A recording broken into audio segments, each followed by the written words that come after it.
esta sesión en este momento.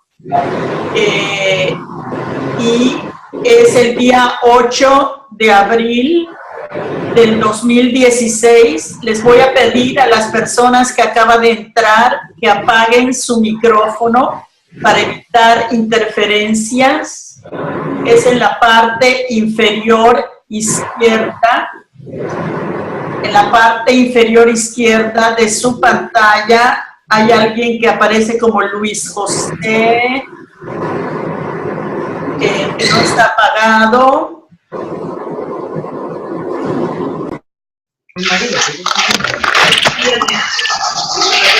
Otro que dice Samsung, sí, por favor, les pido a todos que pongan sus micrófonos apagados para evitar interferencias. En la esquina inferior izquierda de su pantalla encuentran el micrófono para ponerle mute.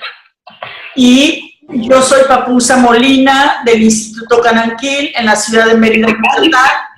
Voy a estar ayudando con la parte tecnológica y les dejo con Rocío Chaveste Gutiérrez, quien es la directora y fundadora del Instituto Cananquil, para darles la bienvenida oficial y para presentar a Karin.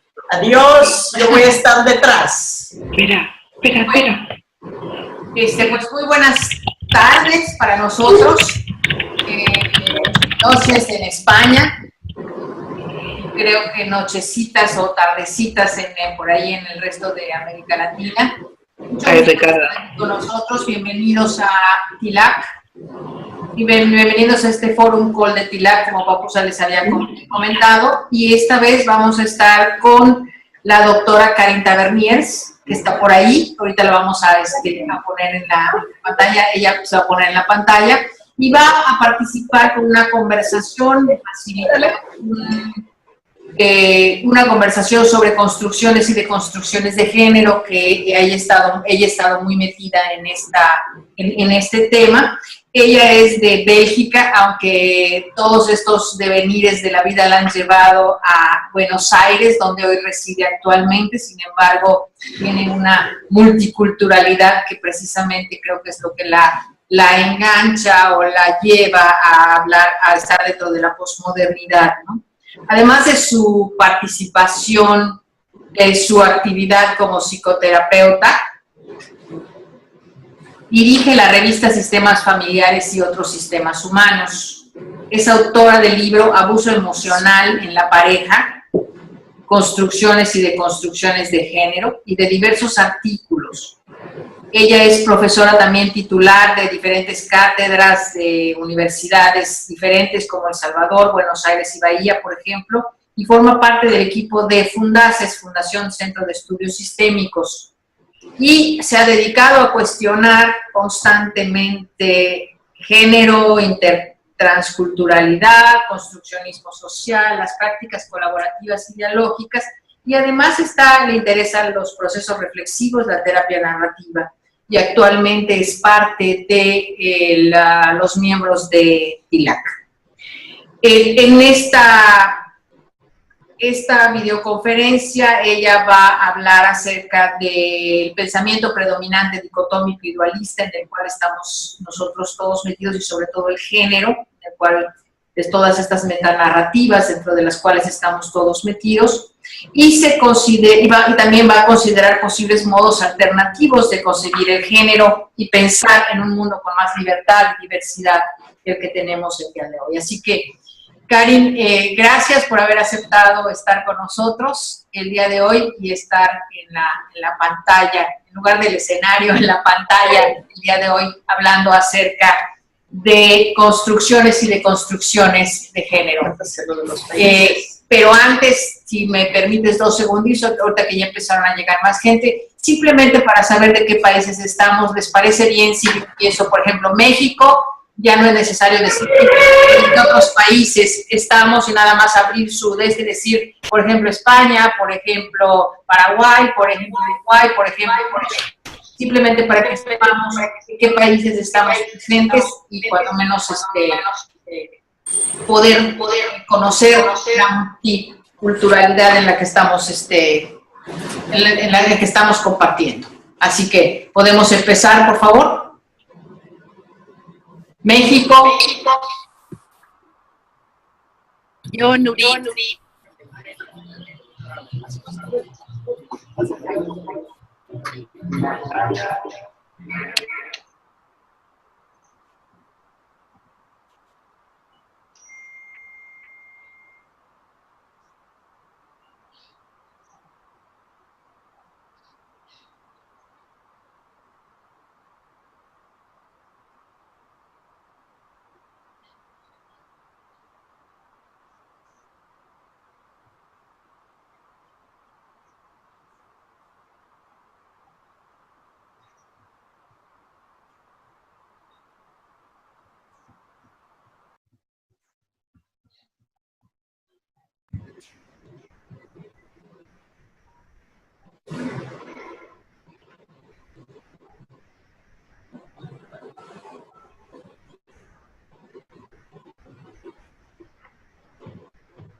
Rocío, tu micrófono está en mute.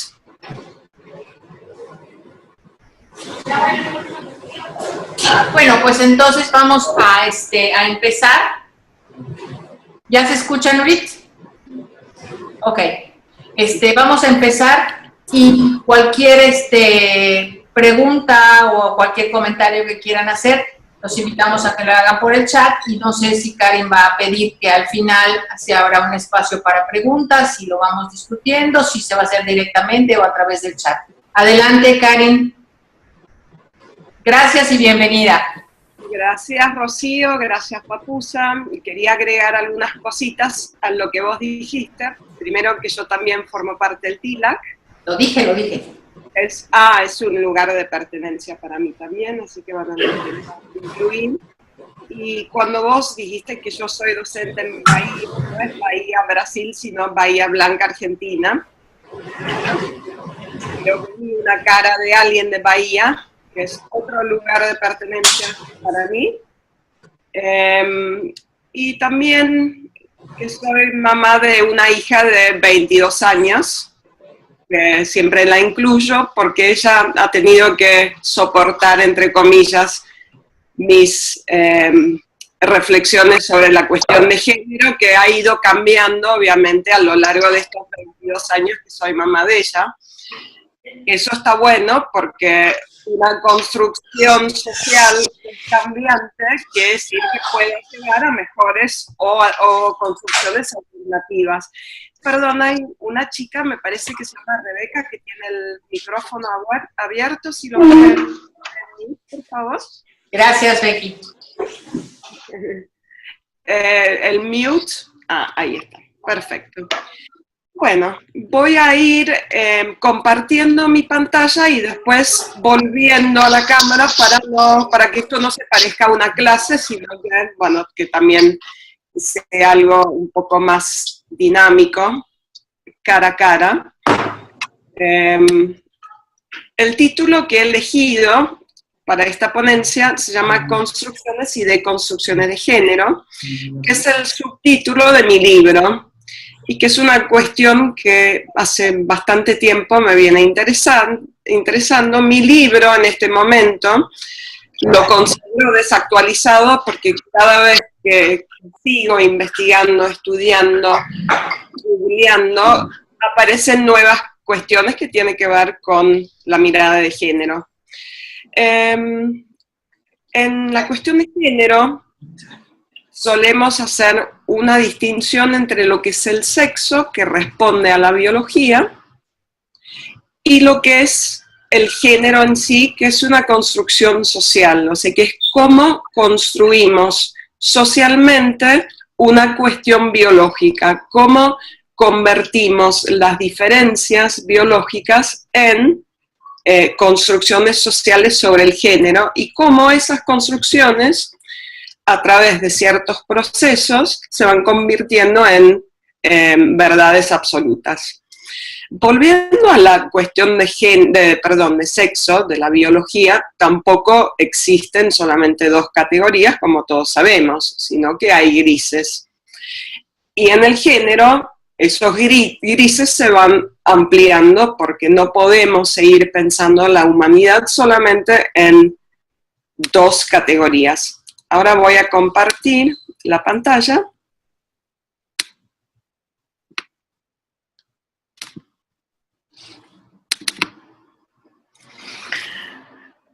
Esta es una cita que encontré por ahí que dice: por un mundo donde seamos socialmente iguales, humanamente diferentes y totalmente libres.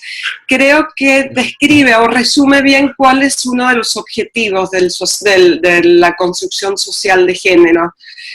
Pretender que seamos iguales, no en cuestiones de igualdad y derechos, sino como seres humanos, es una idea muy reduccionista, porque todos los seres humanos somos únicos. Pero sí me parece importante que podamos ser socialmente iguales, pero no iguales en lo humano y en lo personal. Humanamente diferentes, o sea, que podamos respetar nuestras diferencias y unicidad, y tener la libertad, como siempre digo, para armar nuestro propio combo, ¿no? Que no estemos limitados por las prescripciones rígidas de género. Otra imagen que me gusta mucho, no tanto por la imagen, sino por lo que dice, y siempre traigo esta frase cuando doy clases sobre construccionismo social, que es: las teorías determinan lo que podemos observar. Que lo dijo nuestro amigo Einstein, que obviamente por la época en que vivió no fue construccionista social, pero esta frase de alguna forma también transmite parte de la filosofía del construccionismo social. Cuando ustedes ahora están viendo esta pantalla, ¿me ven a mí o no? En el costado. Ah, entonces voy a seguir así entonces. Sí, te vemos al lado. Perfecto, gracias. Vivimos en un mundo, cuando digo mundo me refiero a más a Occidente, que es lo que más conozco, donde hay... Tal vez haces la imagen un poquito más grande, tu PowerPoint, para que la puedan ver. Sí, cómo no. A ver.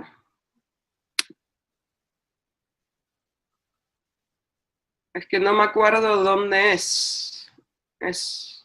parte de abajo, estoy viendo que tiene 79%, y si mueves para la derecha, ahí está un poco más grande. Perfecto, gracias.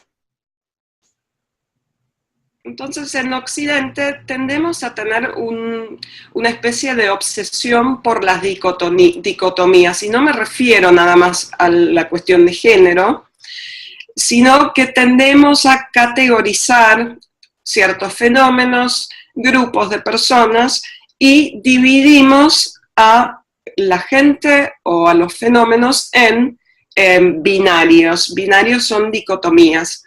Y eso está reflejado también en el lenguaje, ¿no? Porque las metáforas que solemos usar en español para describir la cuestión de género, hablamos de sexo opuesto, guerra de los sexos, Marte y Venus, ¿no? Como si hombres y mujeres no tuvieran puntos en común, es como si únicamente pudieran comunicarse con gran esfuerzo, con...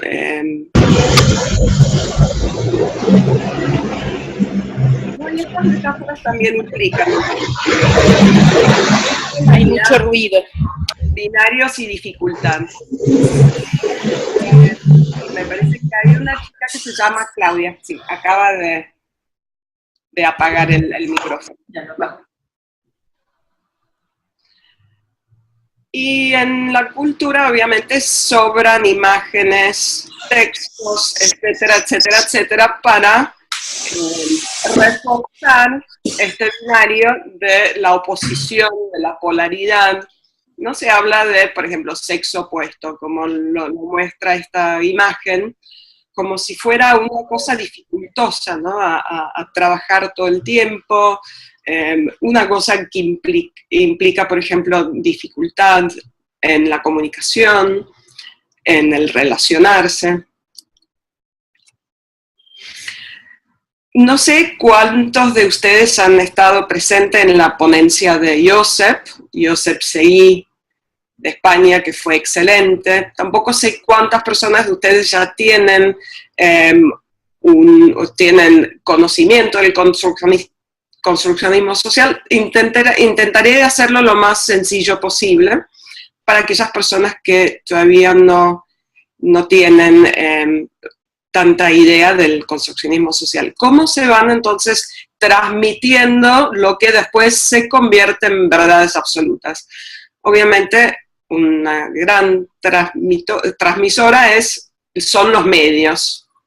Después, a través de medios de entretenimiento, películas, libros de ficción, series en la televisión, y cuentos infantiles. ¿Qué implica eso? Que nuestros hijos, nuestros pequeños, desde muy pequeños y pequeñas, desde muy temprana edad, ya vienen influidos por lo que son los estereotipos de género y las prescripciones de género. Los libros escolares, los libros académicos, textos que aparecen en revistas científicas, las redes sociales, textos de psicología, tanto la psicología pop como la psicología más académica, los discursos políticos, los mandatos sociales, etcétera, etcétera. ¿No? Estamos inmersos continuamente y es difícil mantenerse al margen de la influencia de estos medios de transmisión. ¿No? Como decía antes, las películas. Son las películas muy taquilleras, las que venden bien. Acá hay una película, no la vi, que se llama El sexo opuesto. Después también existen ahora como lugares de ayuda, desde lugares donde se practica hipnosis, por ejemplo, que dice confianza con el sexo opuesto, ¿no? Son ideas que se transmiten como si la relación entre personas del sexo opuesto fueran dificultosas. Y después el famoso libro, los hombres son de Marte, las mujeres son de Venus, y ahí pongo la siguiente pregunta, pero hombres y mujeres, ¿pertenecemos a diferentes países o podemos convivir en el mismo planeta? Diferentes planetas, quise decir, no países. Y después hay cosas que se transmite a través de los chistes también, ¿no? El cerebro del hombre y el cerebro de la mujer, como si tuviéramos cerebros diferentes, cuestiones biológicas muy importantes que expliquen nuestras conductas. Entonces, algunas de las preguntas que nos podemos hacer, obviamente son muchas preguntas más, son estas imágenes, ¿nos representan a la gran mayoría de los seres humanos? ¿O sería necesario complejizar un poco nuestra forma de concebir el género? Podríamos incluir la multiplicidad, la diversidad, la interseccionalidad. Interseccionalidad quiere decir no tomar el género fuera de contexto, sino que el género depende mucho de la intersección con otros marcadores de la identidad, como puede ser raza, como puede ser cultura, religión, orientación sexual, o sea, que incluye un montón de otros factores. El género no es algo que esté ahí fuera de contexto.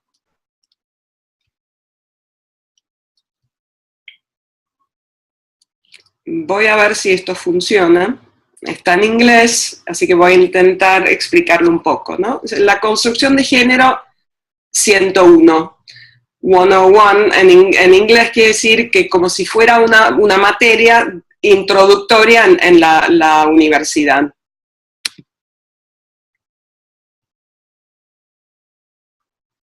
¿No? Acá se habla de crayones. Perdón, me fui para otro lado.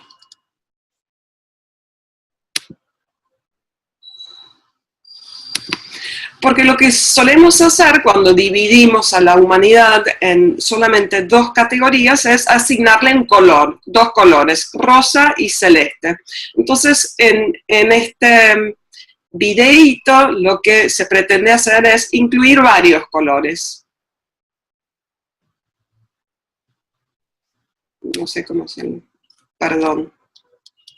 Bueno, voy a saltear eso porque estoy teniendo como cierta dificultad tecnológica acá. ¿No? Tenemos la libertad realmente de armar nuestro propio combo. ¿Cuáles son los costos de armar nuestro propio combo, combinación? ¿Tenemos la libertad en los lugares donde vivimos de hacerlo o hay oposición, hay resistencia? Cuando yo hablo de género, obviamente hablo de mi propio contexto, que es Argentina y más específicamente Buenos Aires. Puede ser que algunas de las cosas que veamos acá difieren un poco de los contextos donde están ustedes. Y West y Zimmerman, en el año 88, escribieron un artículo que se llamaba Doing Gender, haciendo el género, donde habla de hacer el género. Y ahí empiezan a pensar el género no como algo que se ubica dentro de los seres humanos, sino que es algo que hacemos, es performativo, ¿no? Y la cita de ellos es: más que una propiedad individual, consideramos el género como un elemento emergente de situaciones sociales. Es tanto el resultado como la razón fundamental de varios arreglos sociales y un modo de legitimar una de las divisiones más fundamentales de la sociedad. Por algún motivo, el género, al menos en el último siglo, se ha convertido en un marcador, uno de los marcadores principales de la identidad de los seres humanos, sino el más importante, el marcador más importante. ¿No? Es algo entonces que hacemos, el género, es algo que desempeñamos, como por ejemplo un trabajo, como un rol. No es algo que tenemos. Que esta idea, Kenneth Gergen, cuando habla del construccionismo social, siempre dice que el construccionismo es algo muy polémico, muy controversial. ¿Por qué motivo? Porque nos hace desafiar algunas ideas que tenemos muy incorporados, algunas ideas que damos por hecho. Muchísimas personas dan por hecho que el género es algo que tenemos, que es algo que está dentro nuestro, que se ubica dentro nuestro, y no algo que se genera en la interacción. Lo femenino y lo masculino, además de no ubicarse dentro de los seres humanos, también son términos en proceso, que quiere decir que no son términos estáticos, que no son verdades absolutas, inamovibles, sino que es algo que va cambiando, no únicamente a lo largo de la historia, sino también según la cultura. Todos sabemos que la cuestión de género, por ejemplo, en Estados Unidos, no es la misma que la cuestión de género en Afganistán, por ejemplo. Entonces, no tiene fin ni principio, son prácticas abiertas a la resignificación. ¿No? Yo al principio les decía que mi libro lo considero ya desactualizado, porque el género se ha ido cambiando, reformando, transformando. deconstruyendo de una manera diferente.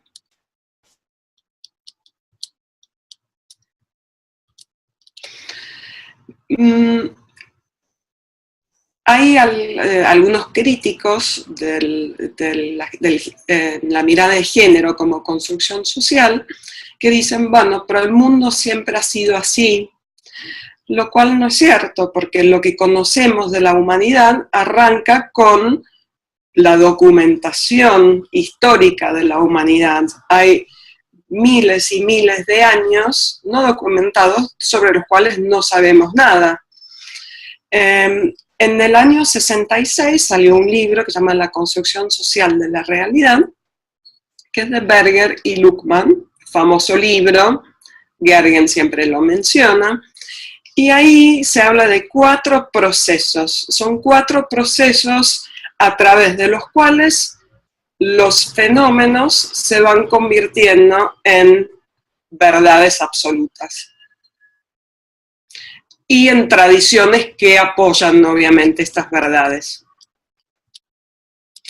El primer proceso se llama tipificación y tiene que ver con cómo empezamos a categorizar o clasificar algunas cosas en tipos o categorías, ¿no? Lo hemos hecho con el género, hemos tipificado el género en masculino, femenino, que es una manera muy reduccionista de ver la humanidad, como si solamente existieran 2 categorías, blanco, negro, bueno, malo.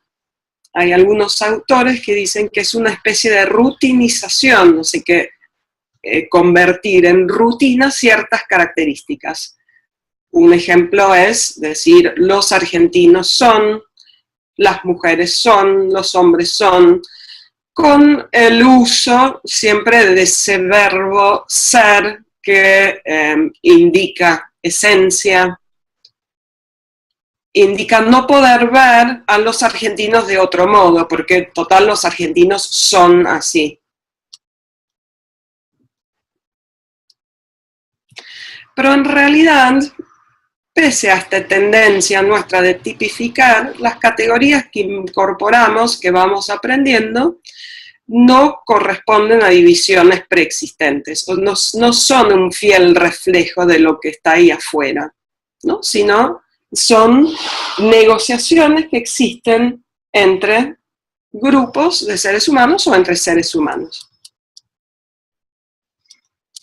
Cuando algo es tipificado, nos cuesta mucho pensar en maneras alternativas de verlo, ¿no? Sobre todo cuando usamos el verbo ser, es difícil imaginar que lo que decimos también puede ser visto de otra manera.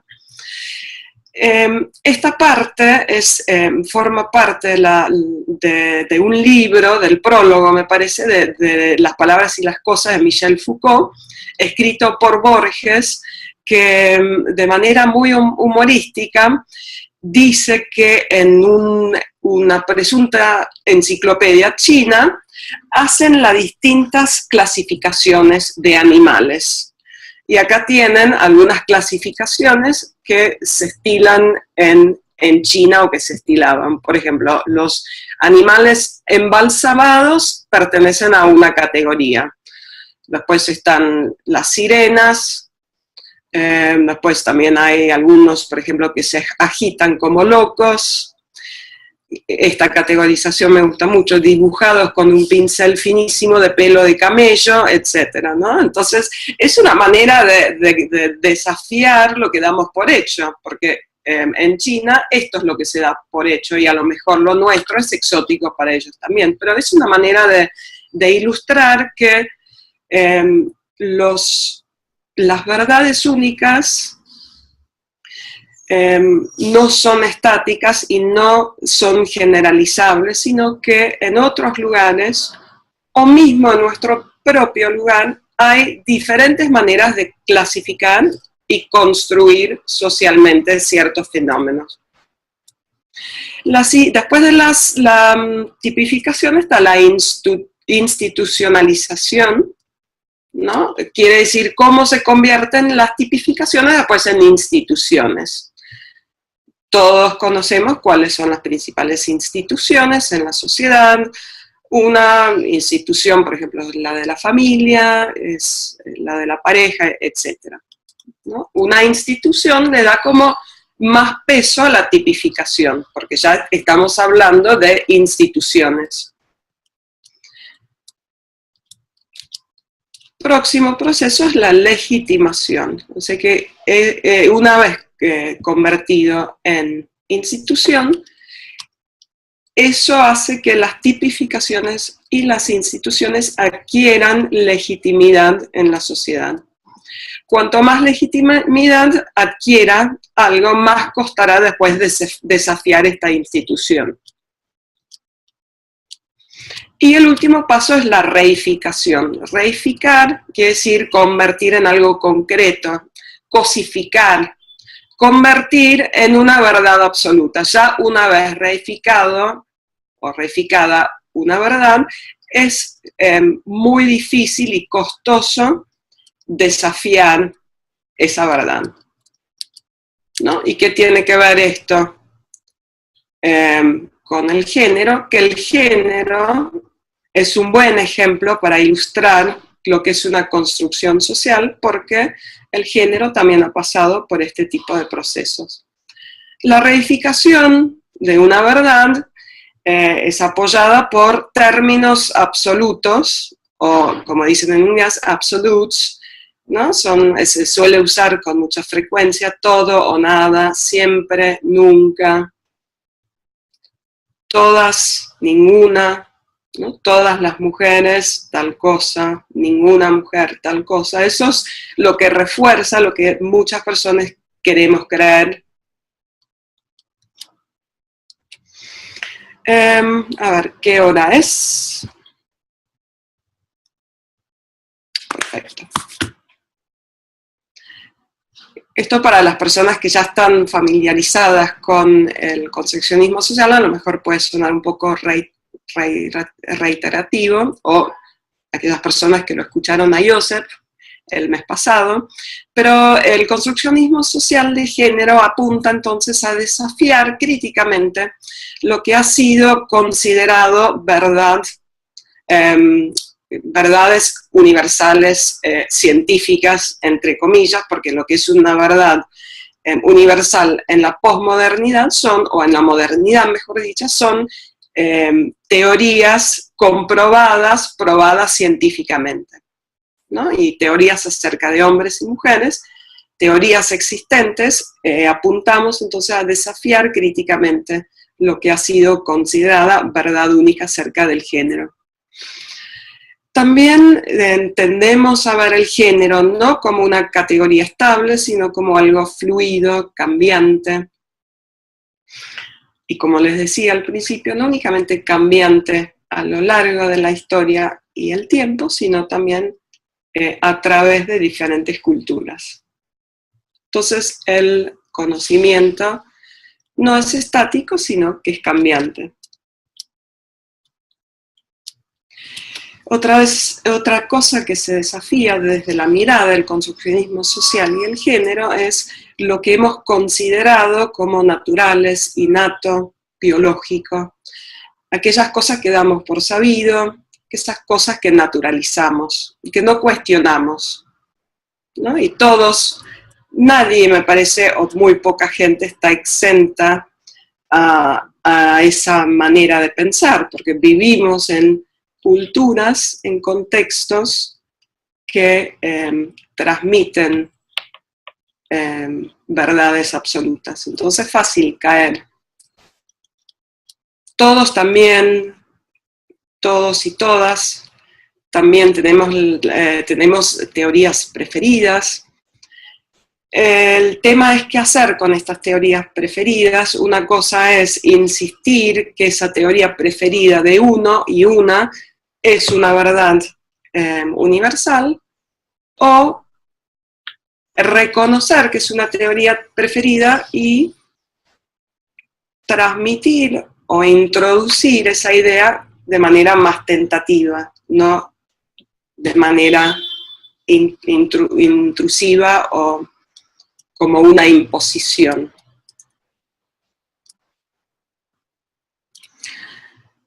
Y hay ciertos postulados que van de la mano con esta idea, ¿no? Que las palabras o las verdades y nuestras teorías no son espejos o mapas de la realidad, ¿no? Espejo es una palabra que lo usa, ay, se me fue el nombre.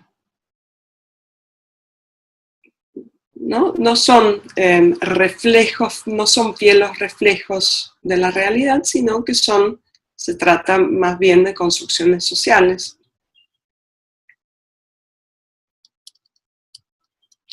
Las construcciones rígidas de género también ignoran la diversidad, la multiplicidad, la unicidad del ser humano, y creo que es una de las cosas más destructivas de las verdades absolutas de género, ¿no? Que no nos permite ser únicas, y hay un costo para las personas que sí prefieren la unicidad, pero bueno, después se quedan al margen o caen fuera del discurso dominante.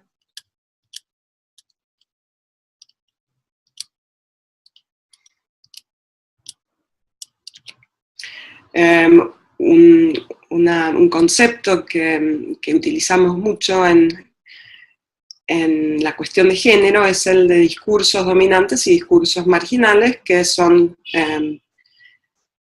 conceptos que provienen de Michel Foucault, que después Michael White en la terapia narrativa fue como adaptando a las ciencias sociales, a la psicología. Y el discurso dominante, un discurso no es un speech, un discurso son cosas que circulan de manera dominante en la sociedad. Son aquellas ideas que tienen más peso, aquellas teorías que tienen más peso, y el discurso marginal se llama marginal no en el sentido negativo, sino que son como movimientos o teorías minoritarios, pero que hacen una especie de, no diría resistencia, pero que apuntan a desafiar el peso del discurso dominante.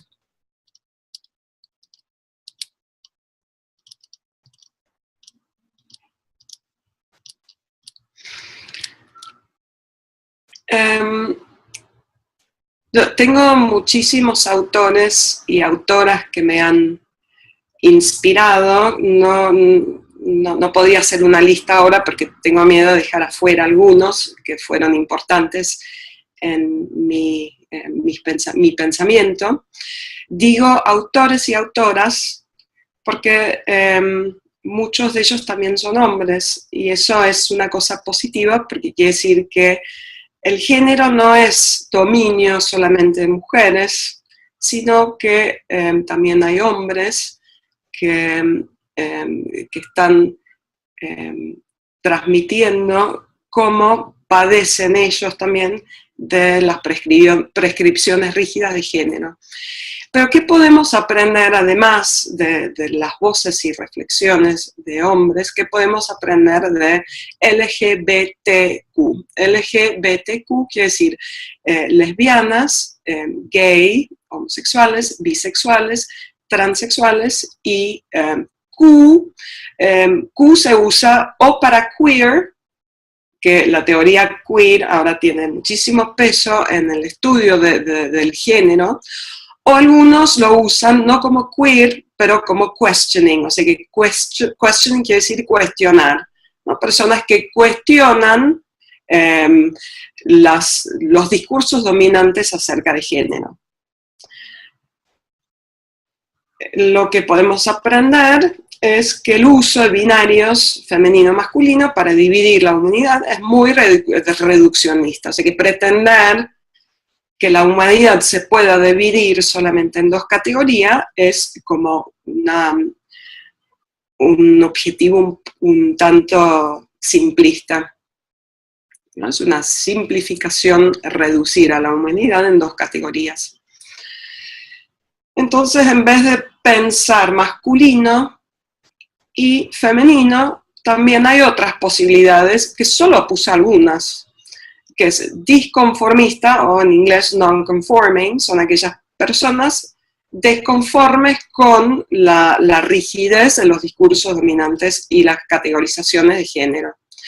También se habla de multigénero, andrógino, andrógina, el tercer género, que bueno, ya viene existiendo hace mucho, y en algunas culturas, sobre todo en las culturas indígenas norteamericanas, por ejemplo en Estados Unidos y en Canadá, hablan de personas con dos espíritus, o sea que son personas que tienen dos espíritus, que son dos géneros, pero no necesariamente se identifican con uno de los dos.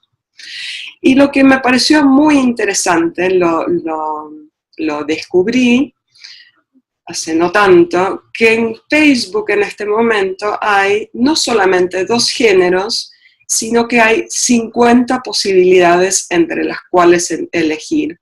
Entonces, si en la posmodernidad estamos pensando en una red social, que es una de las principales redes sociales, en 50 posibilidades, ¿por qué seguimos insistiendo con solamente dos categorías? A ver si...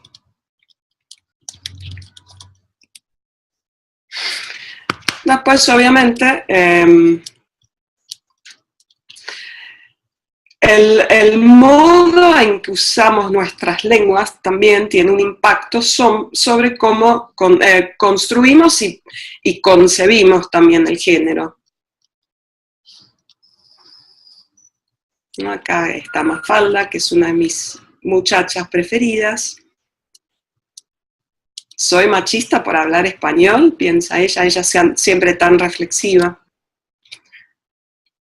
¿No? Esto es una obviedad, todos sabemos que se sigue usando la palabra hombre para referirnos a la especie humana en general, y que eso obviamente tiene implicancias, que varón sigue siendo visto como el punto de referencia para lo humano, y que la mujer se convierte entonces en lo que Simone de Beauvoir diría que es lo otro.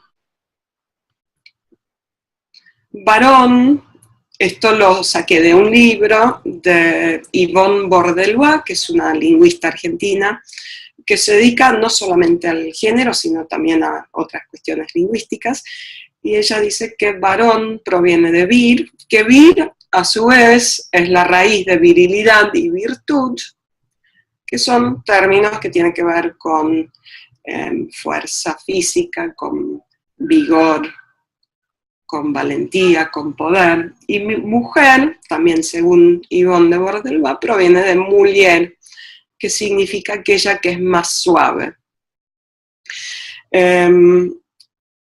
Marte y Venus, tampoco es casual la elección de estos planetas para habitar a los hombres y las mujeres, porque Marte era el dios de la guerra, y Venus, la diosa de la belleza, lo suave, el amor.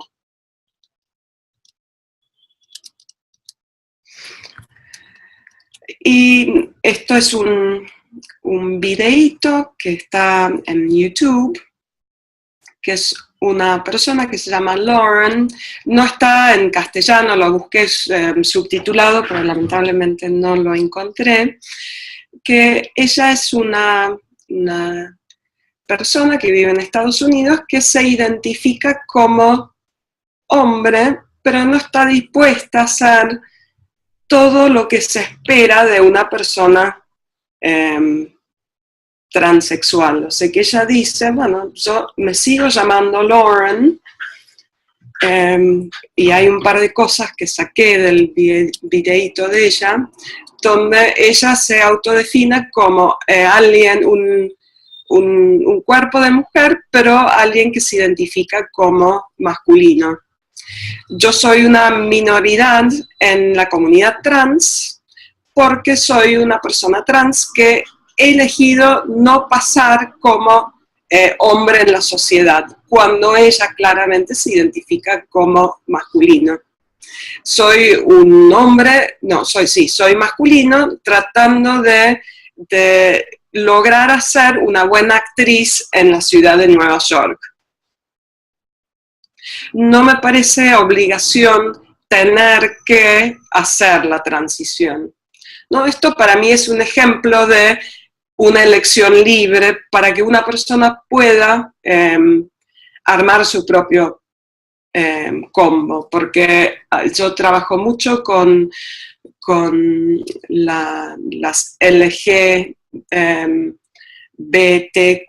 entonces sé que hay en ciertos grupos, sobre todo cuando son muy cerrados, hay prescripciones también en grupos prioritarios. Por ejemplo, les doy el ejemplo de una chica que atendí, que ella es lesbiana y es militante también, y un día, toda una sesión, habló sobre su miedo a depilarse. Entonces decía, no me van a aceptar más en mi comunidad si me depilo, porque van a decir que ya no soy feminista. O sea que el armar un combo propio tiene que ver con la libertad de tomar un poco de todos lados y no tener que ser alguien por una prescripción social.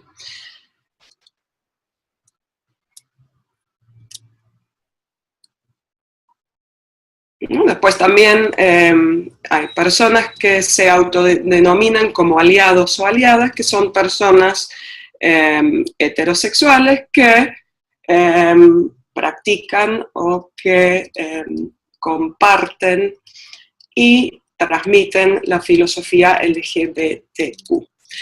Yo creo que podría ser un buen momento para invitar algunos comentarios. No sé, Papusa, si vos ya tenés algunos comentarios, porque se deben estar aburriendo de escuchar solamente mi voz.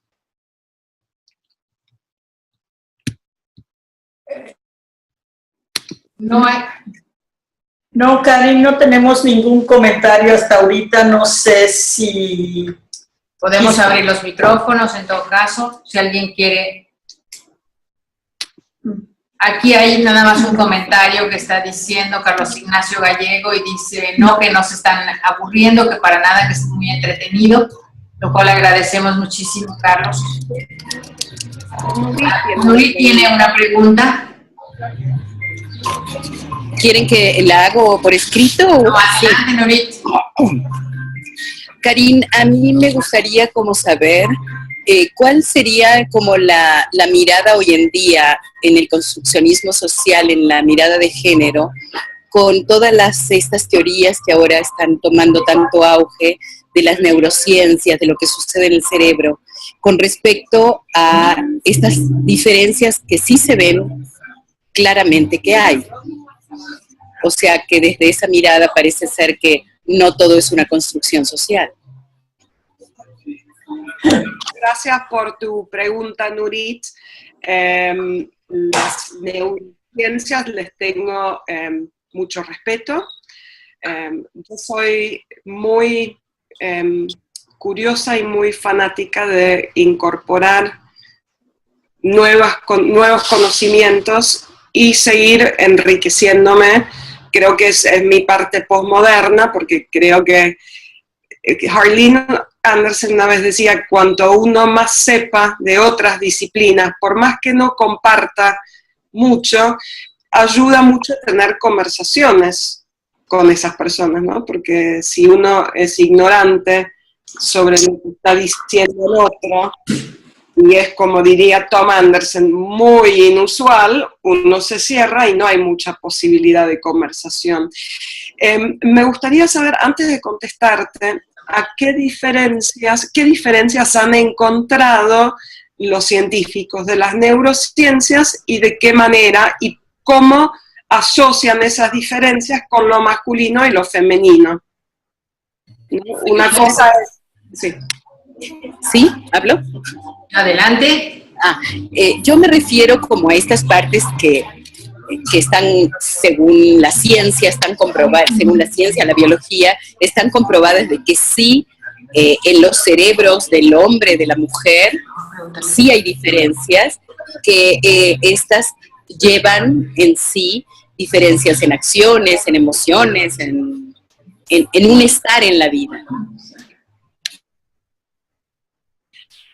Yo desconozco los estudios, estoy recién ahora como interiorizándome un poco en las neurociencias, desconozco, me gustaría saber más específicamente para poder darte una respuesta. Lo que sí te puedo contestar es que yo lo que percibo, es una percepción mía, es muchísima diversidad en los seres humanos.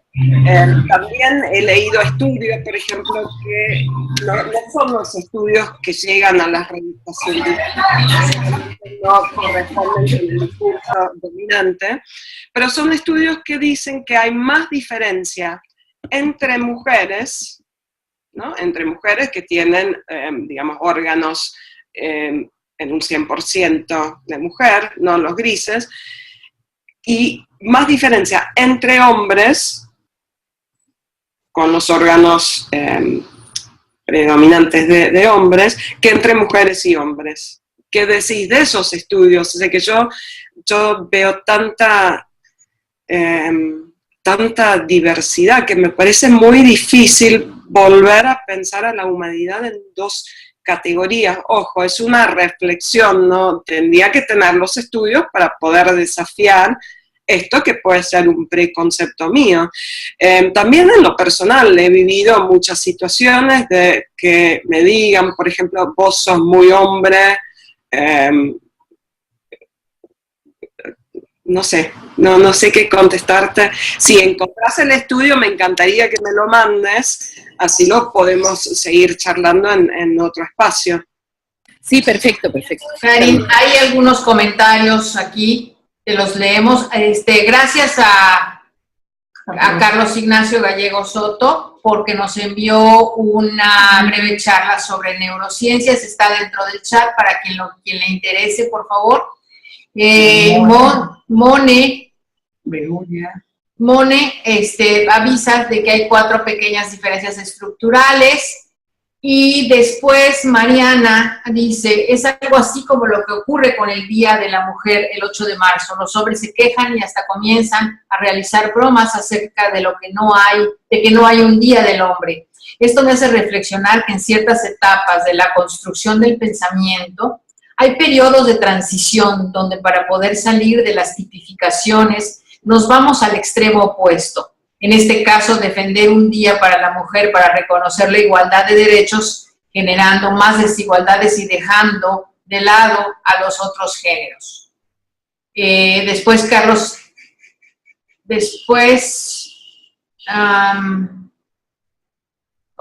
Carlos Ignacio dice, Mariana, aquí en Colombia se inventaron el Día del Hombre, que es el 19 de marzo, y Mone dice, pero al final el sistema nervioso funciona en conjunto y de una manera plástica, construyendo caminos sinápticos. Después José Luis dice, lo del Día de la Mujer es un tema de la búsqueda de derechos.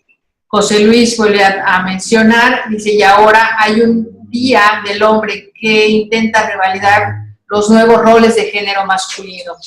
Karina Fernández dice, Mariana, no estoy de acuerdo. El hecho de plantear un Día de la Mujer tiene que ver con la invisibilidad de la mujer.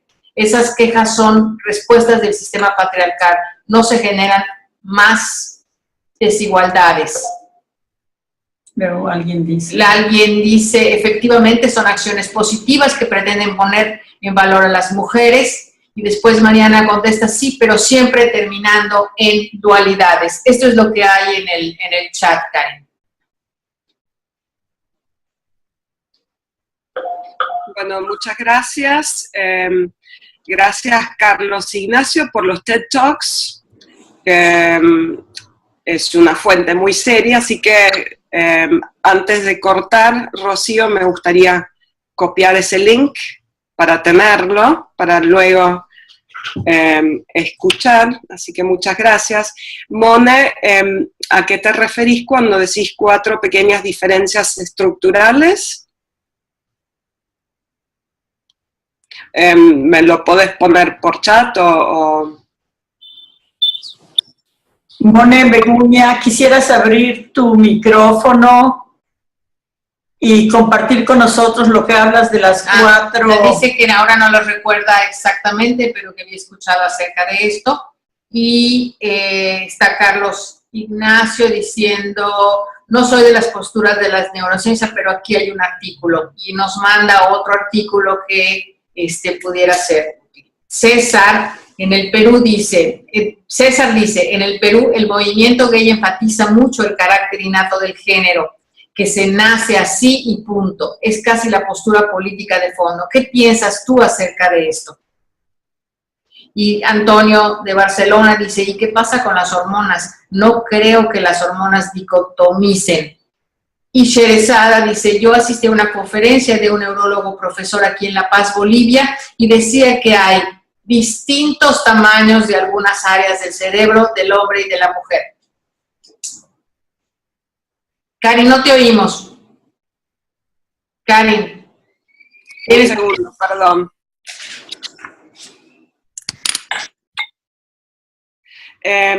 Mone, entonces, diferencias estructurales, ¿te referís a diferencias entre hombres y mujeres?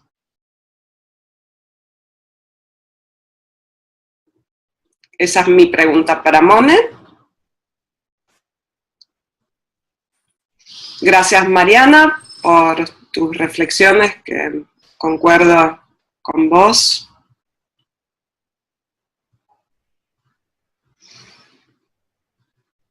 En cuanto al Día de la Mujer y el Día del Hombre, uy, se oye con eco.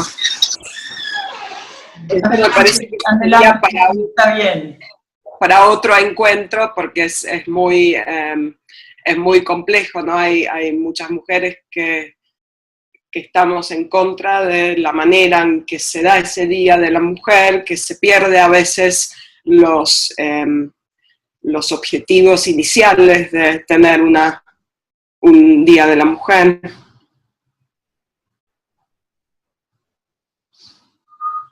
A ver. Ok, César, ahora vuelvo a leer tu comentario, a ver si te puedo dar una reflexión.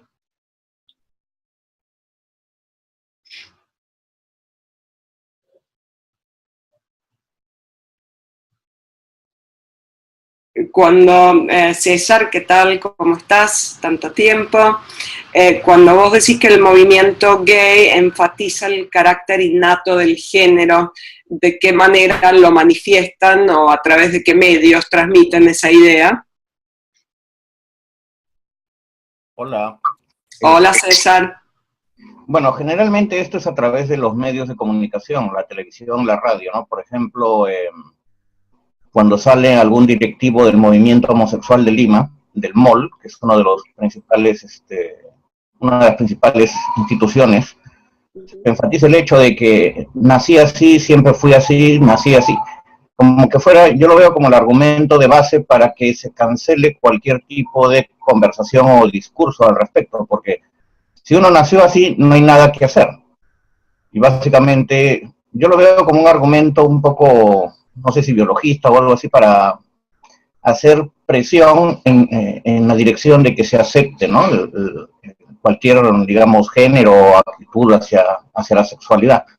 No es que, digamos, argumenten con datos científicos, sino más bien desde un punto de vista de la vivencia de cada uno, ¿no? Poner personas que dicen que desde muy chiquitos, desde muy pequeños, se sentían de uno u otro género o atraídos hacia personas de su mismo sexo. Entonces, a mí me da la impresión de que al menos acá en mi país, la discusión va por ese lado, ¿no? De que es innato y que hay que aceptarlo y ya. Yo lo que me vino a la cabeza mientras te escuchaba es que para mí una cosa es la elección sexual, la orientación, los gustos sexuales, y otra cosa es la construcción de nuestras personas e identidades, que son dos cosas diferentes. sí, nací así, eso es cuestionable. Como reitero, yo estoy más cerca del construccionismo social que de las neurociencias, por eso puedo contestar más desde un lente socioconstruccionista que desde algo que tenga que ver con lo biológico. Yo intento no meterme en lo biológico, pero no tengo los conocimientos necesarios. Sí tengo algunas ideas, porque muchas de las personas que desafían la construcción social de género me van a decir, bueno, pero los hombres siempre fueron más fuertes. ¿Cómo sabemos? A lo mejor hubo una mutación en el cuerpo del hombre por llevar tantos siglos del trabajo más pesado y la mujer más a tareas menos pesadas. A lo mejor hubo una mutación. Vaya a saber si al principio de la humanidad era tan marcada esa diferencia, como más o menos las muelas de juicio, ¿no? Hay un montón de personas que ya no tienen muela de juicio porque no tienen más utilidad. Esa sería mi reflexión, pero tampoco lo tengo con apoyo científico. Lo que sí sé que al principio de la humanidad las mujeres trabajaban a la par con los hombres, con la misma fuerza, estando embarazadas, todo. Eso de nací así, coincido con vos, es como una manera un poco simplista de autodefinirse. Igual lo respeto, si a estas personas que dicen eso les hace sentir bien y se sienten identificados, bienvenido. También estaba pensando, Karin, habla Rocío, que igual pasa con el cerebro, ¿no? ¿En qué momento el cerebro fue modificándose, o a partir de la modificación del cerebro en un momento dado hay determinados comportamientos vistos desde ahí? Pero creo que también el cerebro se pudo haber modificado dependiendo de la construcción o de la manera en cómo actuamos por la construcción que tenemos acerca de cualquiera de los géneros. Entonces, esto ha sido un cuestionamiento que ha venido dándose desde hace mucho tiempo, ¿no? Y no seguir pensando que el cerebro era diferente. No lo sabemos tampoco. Y también es porque se sigue modificando, curiosamente. Entonces, si se sigue modificando, pudiéramos llegar a pensar que se ha venido modificando a través de los miles y millones de años que tenemos pues el ser humano, ¿no? Más bien a través de nuestras prácticas. Así es. ¿No? Es una hipótesis mía, no lo estoy publicando ni nada, pero es una posibilidad. Hay una persona de intersexo que se llamaba Beatriz Preciado, los españoles a lo mejor la conocen, que ahora se llama Paul Preciado, que no he leído todo lo que ella ha escrito, pero ella está hablando de cómo el ser humano puede irse modificando, pero a través de intervenciones artificiales. Ella está jugando con esa idea. Obviamente es una idea muy polémica, pero bueno, hasta ahí llega mi conocimiento de lo biológico. Quería decir Karin. Hola, Oriana, ¿cómo estás? Hola. No, que me hizo acordarme de más de 20 años atrás, estando en Venezuela, pasaban unos videos de bebés que la persona que entraba a jugar con el bebé y se lo vestían de celeste y observaban qué hacía esa muchacha al entrar a jugar con el bebé. Y por supuesto al bebé con ropa celeste lo tiraba un poquito hacia arriba, le hacía ruidos de auto y hacía toda una cosa social que todos sabemos que se lo hacemos a los varones. Y el mismo bebé después lo vestían de rosado y entraba otra mujer y por supuesto la mimaba, le pasaba un muñequito, le cantaba canciones de cuna. Y a mí me impactó eso porque no nos damos cuenta que desde que nacen las personas las vamos a tratar como que si son de sexo masculino o de sexo femenino. Quería comentarles eso porque a mí me impactó mucho ver el video hecho en Estados Unidos, por supuesto. Y segundo, me acordé que ayer pasaron una noticia sobre una chilena que va a ir a competir, no me acuerdo si a Rusia, que es lanzadora de balas. Por supuesto, en la mente de uno le suena raro que una mujer lance balas, pero ella, como estás diciendo tú, Karim, se ha entrenado tanto físicamente como cualquier varón, y en este momento es la 9ª campeona mundial de tiro de bala. Entonces, por eso que lógicamente uno piensa que a veces lo cultural, lo social cultural, influye mucho en el comportamiento para que después los otros construyamos su identidad mirándolo y creyendo que está actuando como varón o que está actuando como niña. Quería comentar eso. Gracias. Tenía un comentario simplemente de tipo técnico. Se está dando una conversación muy interesante en el chat, para los que hayan seguido en el chat, donde la gente está intercambiando ideas y reflexiones. Entonces, nos comprometemos desde aquí, que estamos manejando la tecnología, copiar todo lo que se está dando en el chat y subirlo. Hay un sitio en una página del Taos para el TILAC, para el TILAC, subirlos y mandarles el link, y ahí está toda esa conversación para que podamos continuar con esta conversación cuanto tiempo más querramos e invitar a otros. Entonces, les aviso que vamos a hacer eso, ¿no? Vamos a copiar todo el chat que se ha dado, subirlo, tal vez subir al mismo lugar algunas de tus slides, de tus PowerPoint. Del PowerPoint que has utilizado, Karen, y continuar también la conversación más allá de la grabación de esto, más allá de la conversación del día de hoy. ¿Qué les parece? Papusa, ahí en el chat nunca lo usé, así que por eso te hago la pregunta. Dice Save Chat. ¿Lo podemos guardar también, te parece? Y tú lo guardas y yo lo estoy guardando, sí, para mandárselo a todos los que están registrados en la conversación. Y ahí te queda, Karim, también los datos del TED Talk y el otro. Exacto, por eso me interesaba la función. Bueno, quería compartir algunas reflexiones que tengo acerca de lo que dijo Oriana. Sí, lo de la posible mutación en la mujer lo pensé porque cuando estaba casada hacía muchas pesas y levantaba, no es por creérmela, pero levantaba mucho más peso que mi ex marido.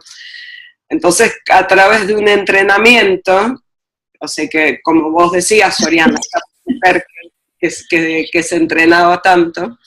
Después con el video que vos decías de los bebés, niñas y niños, cómo los adultos y adultas reaccionaban de manera diferente según el color de ropa. Si me podés mandar el link, estaría buenísimo. En la facultad, con Adela García, a veces dábamos una consigna también, ¿no? Que los alumnos fueran a una plaza para observar qué pasaba con los niños que se caían y con las niñas que se caían, ¿no? Qué pasaba tanto en la reacción de los padres o madres, adultos, adultas, o en la reacción en el niño y la niña, y salen cosas muy interesantes, ¿no? Cuando se cae un niño, bueno, ya está, no pasó nada, y cuando se cae una niña, por ejemplo, ay, pobrecita, bueno, ya va a pasar, como reacciones muy diferentes. Obviamente, este tipo de cosas que tienen que ver con la elección del color de la ropa, las personas que tienen niños con genitales de ambos sexos, lamentablemente someten a estos niños para encajar mejor en una categoría o en la otra. Me parece como muy cruel, porque se someten a esos niños o niñas a operaciones antes de que puedan elegir.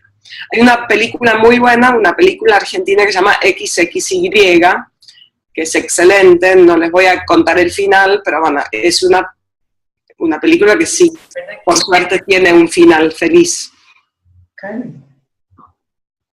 A esa mujer, a Emerson, sí. Se volvió a abrir.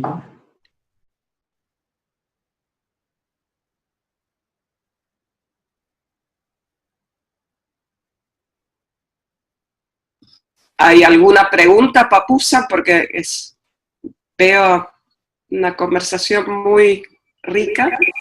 Hay otra pregunta. Ah, espérame, porque hay...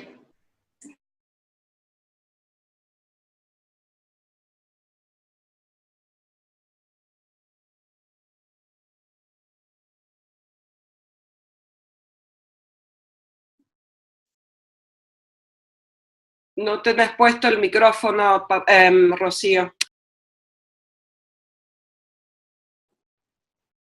Otro tema muy delicado, dice Mariana Gorella, y difícil de tratar es la cuestión de la violencia familiar, que por lo menos en Argentina se hace mucho hincapié en abordarlo desde una mirada de género, donde el malo y el violento es el hombre y la mujer es la parte débil y por lo tanto la víctima.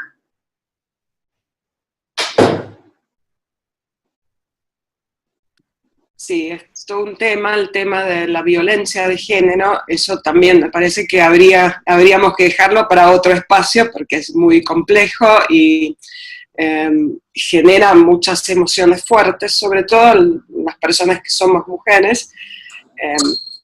Bueno, mi libro es sobre violencia de género, no tanto violencia física, sino más bien violencia emocional. Pero bueno, estoy pensando en reescribir ese libro porque me parece que habría que actualizar algunos aspectos, así que cuando lo tenga y con los aportes quizá de ustedes que voy a leer más tarde, pueda sentarme y de una vez por todas reescribir ese libro. Poder decir que algo está desactualizado está buenísimo, ¿no? Porque yo tengo colegas, lo veo en los congresos acá en Argentina, que siguen hablando de casos de 1970, siguen mostrando los mismos casos, siguen transmitiendo las mismas ideas cuando la sociedad ha cambiado, no únicamente las teorías cambian según los cambios en la sociedad. Poder decir que algo está desactualizado es una cosa, es bueno, porque quiere decir, bueno, lo vamos a ir reconstruyendo y lo vamos a seguir deconstruyendo también. Aquí hay otra pregunta de Rodrigo Karen. ¿Qué nos puedes hablar de las diferencias entre la violencia emocional del varón hacia la mujer y de la violencia emocional de la mujer hacia el hombre? Alguna diferencia que se me ocurre en este momento, obviamente el recorte en mi libro tiene que ver con violencia hacia la mujer. En la introducción dice que esto se da en todo tipo de relaciones, no únicamente entre hombres y mujeres. Puede ser desde un profesor para con un alumno o un terapeuta para con su paciente, se dan todo tipo de relaciones. Algunas de las diferencias que yo noté, es una apreciación personal mía, es que se da y es doloroso en ambos casos, pero creo que hay un agregado social en el caso de la mujer, ¿no? Porque el abuso está como más naturalizado o más permitido con la mujer que con el hombre. Entonces, la mujer lo sufre no únicamente dentro de la casa, sino también por la mirada, las intervenciones y todo que recibe o no recibe desde lo social, ¿no? Basta con mirar los chistes de que la mujer se merece un castigo y todos nos reímos y incluso yo tengo unos PowerPoints de mujeres siendo como golpeados por hombres en una publicidad de café. Era una publicidad de un Nescafé donde se decía que si tu marido se enterara que esto no es café verdadero, ¿cómo te tendría? Entonces la tiene ahí en su falda como a punto de ser golpeada. Entonces, bueno, Es un buen comentario, me parece ¿no? como que más complejo desde ese lado también, ¿no?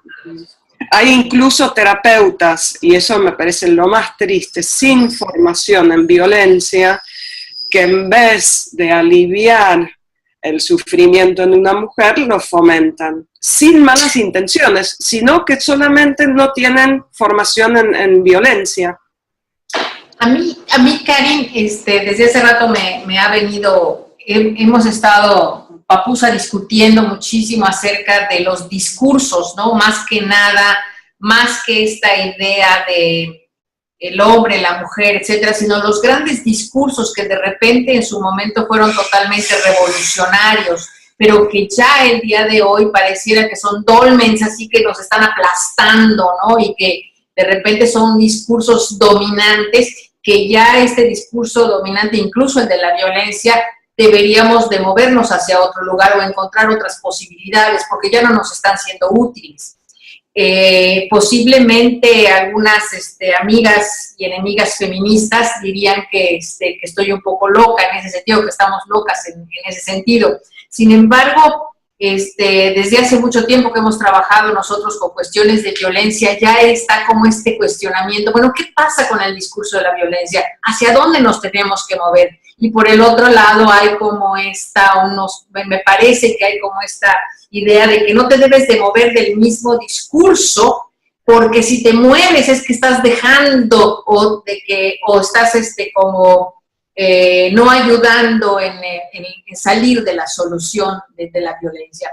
Y creo que tendríamos que pensarlo mucho más allá desde cuestiones de cómo está estructurado el discurso, cómo lo queremos estructurar y hacia dónde vamos, más que continuar con esta idea fija acerca de lo que hoy consideramos que es la violencia y cómo en un momento dado trabajarla.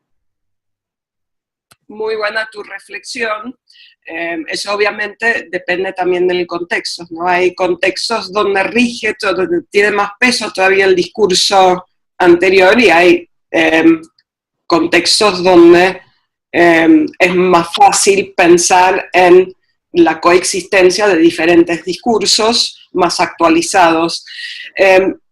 Volviendo al tema del discurso, una cosa es el discurso en sí, otra cosa es los efectos sobre la persona de esos discursos. Rachel Hare Maston, que también es un artículo que ya tiene sus años, escribió un artículo que se llama Discourse in the Mirrored Room, vendría a ser algo como discurso en la sala espejada, en el consultorio vendría a ser, ¿no? Cómo las personas, cuando tenemos una conversación, no arrancamos de cero, sino que traemos con nosotros y nosotras discursos que nos han influido y que todavía nos influyen en nuestro accionar. Un típico discurso que al menos acá en Buenos Aires todavía lamentablemente tiene peso es, bueno, me golpeé, por algo será. Desde las mismas policías, ¿no? Las personas que hacen el discurso dicen, bueno, pero ¿qué hiciste para que te pegue? Entonces eso, trabajando ese discurso con una persona puede ser aliviador. Cari, nos quedan 5 minutos. Si prefiero escuchar o que alguien haga el cierre, que no sea yo. No sé qué opinas, Rocía. Ok, no sé si haya una pregunta más o haya más bien un comentario más. Adelante, por favor, para poder ir cerrando.